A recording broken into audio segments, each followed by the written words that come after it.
ഇയാൾക്ക് എന്നോട് ഒരു സ്നേഹവും ഇല്ലേ? കളിയാക്കാനും തല്ലുകൂടാനും കാശ് കടമടിക്കാനും മാത്രം മതിയോ ഞാൻ? അതിൻ്റെ അപ്പുറത്ത് ഇയാളുടെ ആരുമല്ലേ ഞാൻ? അറ്റ്ലീസ്റ്റ് ഒരു ഡിയറസ്റ്റ് ഫ്രണ്ടെങ്കിലും അല്ലേ ഞാൻ? എന്നോട് പോണ്ടാന്ന് പറഞ്ഞൂടെ ഇയാൾക്ക്? പോണ്ടാന്ന് ഞാൻ പറഞ്ഞ നീ പോവാതിരിക്കോ? പോവാതിരിക്കാൻ നിനക്ക് പറ്റുമോ? നിന്നെ മറ്റാരേക്കാളും കൂടുതൽ അറിയുന്നവനാ ഞാൻ. നിന്റെ മനസ്സിലെന്താണെന്ന് കണ്ണാടി കാണുന്ന പോലെ എനിക്കിപ്പോൾ കാണാൻ പറ്റുന്നുണ്ട്.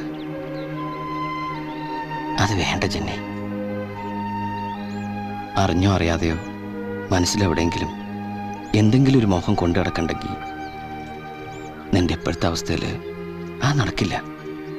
എനിക്ക് നടക്കില്ല.